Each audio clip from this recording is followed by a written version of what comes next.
Coming up next on The Voice of Alabama Politics, the 2015 legislative session is over. Thank goodness. Also, the V-team looks at the fallout. And is Mike Hubbard still in command? Just like the captain of the Titanic. All this and much, much more coming up next on The V. The Voice of Alabama Politics with your host, Bill Britt, and the V-team with Claire Austin, Susan Britt, Jack Campbell, Baron Coleman, Charlana Spencer, and special reports with Jonathan Barbie. Now, the #1 political show in Alabama, The V.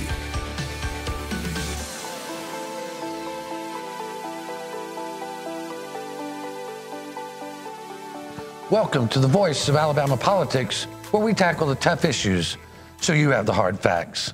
I'm your host, Bill Britt, and as always, I'm joined by the V-team. Hi, guys. How's it going? Good, good. Senator Goldwater. We started on time because Claire's not here. It's refreshing. Claire is in Biloxi. She sent a beautiful picture this week. Where they have real gambling. Yeah, really? Hey, you know, this session, I wrote an article and I said that this session was a Titanic failure. I was wondering, you know, if you guys had to write a headline about this year's session, Susan, what would your headline be? Monumental waste of time, epic do-over. That fits. Baron, you got one? Guilty as charged. Ooh. They were charged with being unable to govern. They've been found guilty. Jack? The fall of the Third Reich. Oh. That's cold. Ouch, ouch, Last ouch. week it's Where Ava Braun. This week it's the Third Reich, huh? Yeah, absolutely. It's a ringing theme here. Yeah. Well, I mean, it really, I talked to somebody who said, I've been following the legislative process for 40 years. I have never seen such a mess. I mean, Susan, what happened? Well, first off, they started making bills for things that were already legal, like, you know, religion in schools. They passed prison reform, which was great, but there's no money to fund it. They did the charter schools. They did virtual schools and the Open Meeting Act. Open Meeting Act's good. It's not got a lot of teeth in it, but, you know, other than that, now, there was one great accomplishment that was made on the Senate floor on Thursday, and that was to have the Alabamians know that Pilates is the best exercise for them to do to keep healthy. How did we get to Pilates there? Well, let's see. Senator Whiteley, who happens to have a person in his life that is a Pilates instructor, I guess they just thought it was kind of important. And they may own a Pilates studio. Look, that was a waste of time. It was a Titanic failure. The biggest failure, and I think the cause of all the failure, was when they elected Mike Hubbard Speaker of the House again. I would agree. You cannot put somebody in the Speaker's chair who has 23 felony counts against him, whose mind is somewhere other than governing, and give him the gavel. You just cannot do that. And that's what they did, and this is what you get. You get total chaos. You get people stabbing each other in the back. You get lobbyists going crazy in the halls of the State House. You get Mike Hubbard and little Jimmy Intrican running down the hallways to wag their fingers in somebody's face. I mean, this was the most chaotic session in a while for a reason, because Mike Hubbard is charged with felony crimes. Right. That's why. You can almost pinpoint it back to when he decided to drop the taxes and supposedly a compact to the Indians. Right during that week, this is when all the wheels started coming off the bus. Well, I mean, we've said it 100 times. The re-election of Hubbard was in and of itself a certain type of moral and ethical failing by our legislators. Jack, do you think any of them have woken up yet? I think, well, some of the ones that we privately talked to admit that it's a mess. They admit he needs to go. And maybe if we come back in a special in August, that'll give some of the malcontents, for a good reason, to sit down and organize how they're going to remedy the problem. But right now, the leadership has crumbled. And, you know, Bentley came out with a plan that he at first said we're going to have taxes, but he didn't say what they were. Holtzclaw puts up a billboard, we'll never have taxes. You know, Mike Hubbard makes a promise to the governor, we'll have taxes, but I also want the Indians to be the sole, you know, rights to gambling in Alabama. It's just been a mess. Del Marsh, I think showed pretty good leadership this He did. time. And 26 of caucus members told Mike Hubbard no. Well, and I think you hit something big there. Marsh is the only leader that has come out of this 2015 section with his head held high. The rest of them really just totally dropped the ball. And what's Bentley going to do? I mean, Bentley came out after he has said, I'll let the people vote, I'm for that, but he really didn't. He never embraced that idea. And I think Dale Marsh's plan that he put out there didn't raise taxes. And it's going to make some of the far right mad that we're talking about gambling, but it is a viable solution to not having a tax rate. Well, Barron, you did the polling, and the polling shows that people would rather have gambling than taxing, right? Oh, yeah. I mean, it's no question. The question, if you ask an Alabamian, would you vote for a lottery and 7 locations of casino gambling, by about 2 to 1, they say yes. They would. And it's not an issue of morality any longer. You know, when we took the lottery vote back in '99, A, there weren't casinos attached to it, and B, Tennessee didn't have a lottery yet. Mississippi was in their sort of nascent phase of gambling. Georgia lottery was sort of just getting going the previous few years. Now we're 15 years down the road, 16 years down the road. It's a totally different landscape. Anyone who harkens back to '99 is being disingenuous and frankly dishonest. Well, and I want to get back to this budget thing. We're talking about some possible fixes here. But one of the things that just astounded me was that the governor wanted a $50 million bond issue to build a resort down in Gulf Shores. They also passed a bond issue for $60 million to build prisons. I mean, we're broke, Jack. We got no money. We're in debt up to our earballs, and they want to borrow more money. I mean, where's the fiscally conservative Republican? I don't know, but earballs is a very new term I've never heard before. I don't know. It just seems foolish for the state to be competing with, the free market. And I see that's crazy that we want to float a bond for the state to get into the hotel and entertainment business. As for the $60 million for prisons, we're faced with something to avoid overcrowding, but I'm not sure it's the crisis that they say it is. I mean, we got about a minute and a half left, Susan. I mean, what are some of the crises that we are facing? We're facing mental health crisis. We're facing Medicaid crisis. We're facing overcrowding in the prisons, and then still cutting that another 5%. We've got a major problem here. This is why I brought the Pilates thing up. The silliness that they've done this session, and now we're going to have to spend $1 to $2 million for them to come back in a special to do what they're constitutionally obligated to do in the beginning. This is ridiculous. I mean, voters really should be angry, shouldn't they? We paid $6 million in salaries alone for them to meet for this legislative session. As the state of Alabama, we gave our legislators $6 million in salaries. That's not counting all the mileage reimbursements, the hotel reimbursements, the meals and alcohol reimbursements, and all the other stuff they get, perks of being legislators. So we're up $7, $8, $9 million that we paid them to come meet for one reason, to pass a budget, and they failed. Well, it's inexcusable, but do you think, Jack, there's going to be any repercussions on this or people paying attention? I mean, we've faced this before.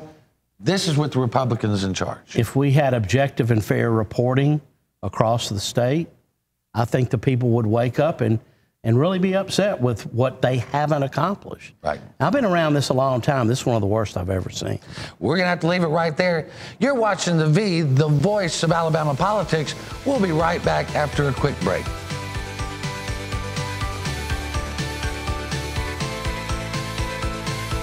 The V is sponsored by Spot On Strategies Group.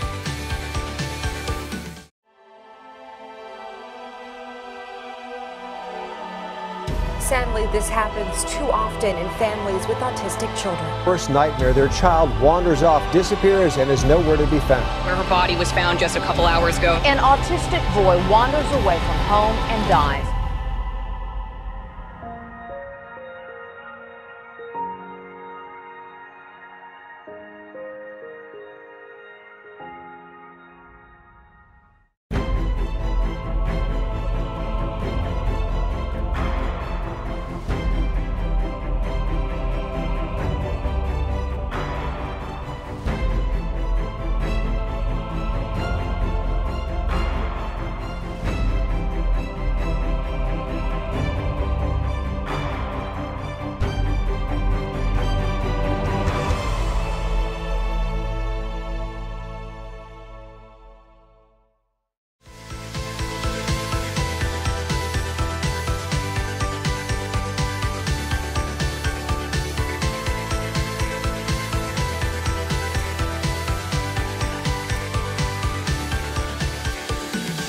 Welcome back to the voice of Alabama politics.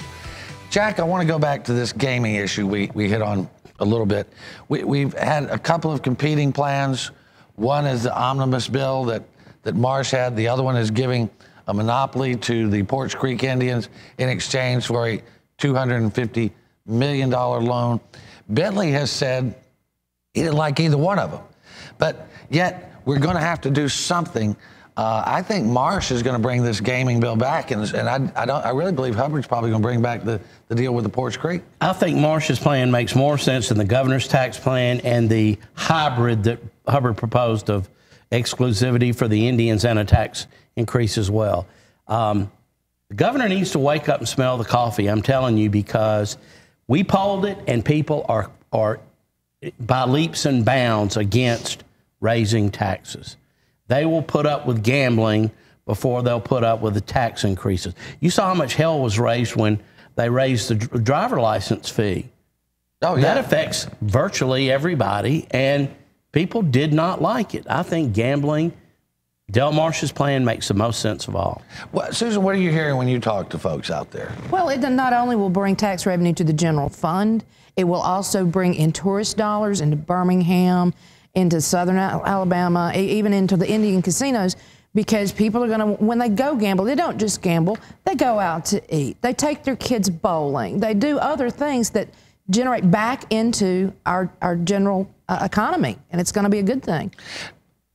I'm hearing there are outside forces that are coming into the state and going to try to stop any type of bill that Marsh has. Now, we know we've got people from inside the state, but I'm hearing there are people from outside the state. You hear anything like that? I am. I'm hearing people, particularly from west of here, making their presence known, hiring lobbyists, getting issues geared up and money moving around and going in that direction. When you ask people flat out, would you rather pay more taxes or go see Elton John at the casino in Birmingham? You know, they say, well, no brainer. I'd rather go see Elton John at the casino in Birmingham. Right. And that's what we're looking at. You know, casino is not just, you know, a bunch of gambling addicts sitting around feeding quarters into a machine. I mean, there's all the stuff that goes along with it, the food and the entertainment, and it, not to mention it helps you lure in conventions and helps you. I mean, it's just it drives an area. That's why people bring in casinos. Well, I mean, Birmingham could be a world-class city. It has the potential, but right now, it's just a second-tier big city. That's all it is. And it's not just that, I mean, people that don't gamble will enjoy all these other things that go around it, too. You don't have to be a gambler to go to see Elton John or to go out to eat in a nice restaurant that's somewhere around this casino. Well, I have to say, a couple of things about gaming that's always kind of bothered me is the seedy stuff that pops up around it. You know, Jack, the seedy stuff that comes along with it. But heck, Birmingham's got so much seedy stuff. A lot of people are considering that cleaning up the city, bringing a casino in. I mean, you don't see that in Atmore. You don't see it. I mean, when Milton had his place, McGregor had his place. Wetumpka's fine. Yeah. I mean, is Wetumpka a big mess? They've got a $250 million casino right downtown. Now, people in North Jefferson County and Walker County were raising Cain earlier about all the little bingo halls. That's a lot different than a nice facility that offers, you know, games of chance. Yeah. Well, you go to any of those big casinos, I mean, they're luxurious. They really are. Not to mention what they do for the cigarette industry. Is it good for the alcohol industry? It's good for that too, huh? Yeah. One of the things, Susan, you mentioned here, and you were talking about the general fund budget. We've been hearing this notion that if we just combine the education trust fund budget and the general fund budget, and then we'd have all the money we needed. We wouldn't have to raise taxes. We wouldn't have to look at alternative sources of revenue. I mean, is that really, I mean, you're an accountant. Does that really work? First of all, it's not feasible to do that. Listen, the people who set up the way the Alabama economy works, the legislators of that time, they split the budgets for a reason. They earmarked education for a reason. They saw these guys coming. Whether Democrat or Republican, they knew at some point they were going to start robbing Peter to pay Paul. And they protected education from that. So no, I don't think it's feasible, because once you do that, Medicaid and prisons will suck every dollar they can out of the education trust fund and will shut down schools. They're already doing it though, Susan. They are. So, I mean, I don't see the big deal of having a unified budget because they keep raiding the Education Trust Fund. Look what the Accountability Act took out of classrooms. Look what this stupid Bob Riley SGO bill, they bailed him out. What was it, $30 million? Yeah, $30 million. I hope to God the governor does not sign that bill. I've been thinking we just need to pass a bill that says every year we give Bob Riley like $4 or $5 million and make him stay home. But he's not allowed to participate. He can go hire some more lobbyists. He can't do it. He can't participate. We just give him $5 million to go away. But Jack, that's the stuff they can do legally. Imagine if they just had carte blanche over whatever. You don't think they do now? Yeah. Well, they pretty much do. They really do. It makes it harder. With Hubbard in the House? Yeah, of course. Yeah, well, they do pretty much anything they want to, but unifying the budget's a lot harder. It's not going to work, and here's why. You have to have a constitutional amendment to do it. Exactly. Good luck selling that to the folks, because you know the education industry is going to come in and say, you're not taking money out of the classroom to put into prisons, and then it's going to fail. Add on to that we're fourth in the nation in corruption. Right. Yeah, and then we're like 49th or 47th in education. We might be number one after October. Yeah, that might be. Hey, I tell you, an interesting thing, story. We don't usually do a whole lot of stories about lobbyists, but since our friend Claire is here, I think we could do this one. Last week, week before last, the Porch Creek Indians lobbyist, Allison Kenny, was banned from the rules chairman's office for creating an incident. I mean, this behavior is sort of unheard of. Most people act like ladies and gentlemen up there, don't they, Susan? Well, she was just certainly not ladylike when she got up in his face and was telling the rules chair what he should do, what he would do for her bill. I mean, that's what we're hearing. That's what we're hearing. That's allegedly what happened. I was not there. But I can tell you, I have worked with Senator Wagner. He's a very respectable man. He's a man that works with everybody when he can. And for her to do that is unacceptable. I think you could call it the powwow that went awry. Well, it's just, it's a big deal that there should be decorum. There should be, the respect paid to these guys. Whether we like them or not, we always try to respect them. Yeah, you got to have a certain level of respect when you go into the State House, just for the process. In order for the thing to work correctly. Yeah. Mm-hmm. Yeah. And if you're not gonna participate in it that way, then they need to ask you not to go back. Maybe we should change from the big tent theory to the big wigwam theory. Oh, okay. On that one, we're gonna have to leave it right there. You're watching the voice of Alabama politics. We'll be right back. Aaron, why do you always sip water and look at the camera at the end of every segment? Because I just got done talking and my throat's dry. No, I don't. Yes, you do. Yes, you do.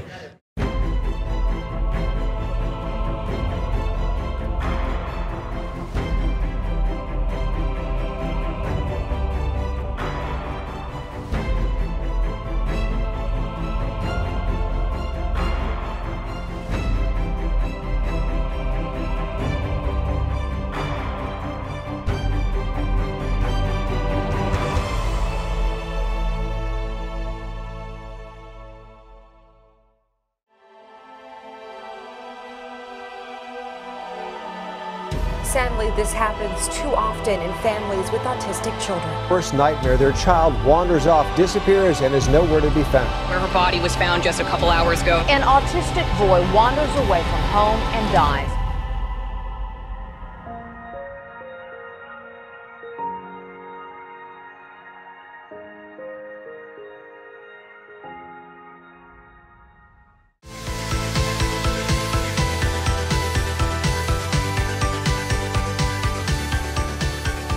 Welcome back to the voice of Alabama politics.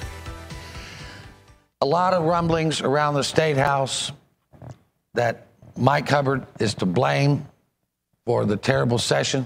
I think he is the beginning of the problems. There are some rumblings that he should go.